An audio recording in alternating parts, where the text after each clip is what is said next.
Que sait-on précisément à l'heure où l'on parle des circonstances de cet assassinat? Écoutez, les circonstances sont assez floues sur ce qui s'est passé donc dans la résidence privée du président qui habite sur les hauteurs de la capitale Port-au-Prince. Un commando, vous l'avez dit et le communiqué le précise, se serait introduit dans cette demeure privée. Certains seraient de langue espagnole, mais rien n'est officiellement confirmé, sauf effectivement donc cet assassinat du président par le Premier ministre qui a confirmé donc cette nouvelle, l'assassinat de Jovenel Moïse, et donc son épouse Martine Moïse est blessée et soignée en ce moment à l'hôpital. C'est un flou total dans lequel Haïti plonge aujourd'hui parce que il n'y a pas de Premier ministre en fonction. Claude Joseph est un intérim. Lundi, Jovenel Moïse avait annoncé nommer un nouveau Premier ministre en charge de composer un nouveau gouvernement, mais il n'a pas officiellement pris ses fonctions.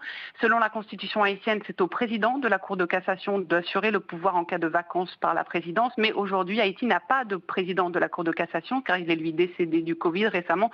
Donc c'est un réel flou aujourd'hui sur Port-au-Prince.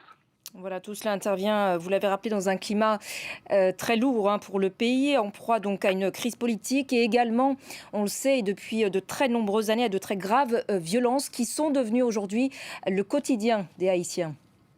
Absolument, la mainmise des gangs sur Haïti et principalement sur Port-au-Prince est telle que la circulation vers la moitié nord-sud, la moitié sud d'Haïti est impossible depuis la capitale. À l'automne, il y avait eu une recrudescence d'enlèvements contre rançon qui touchait invariablement les Haïtiens les plus aisés ou les plus pauvres. Et donc aujourd'hui, cette nouvelle de l'assassinat dans ce contexte où les bandes armées contrôlent une majeure partie de la capitale haïtienne, c'est jeter encore le trouble sur le pays où une majorité de la population vit malheureusement sous le seuil de pauvreté et donc peine à survivre.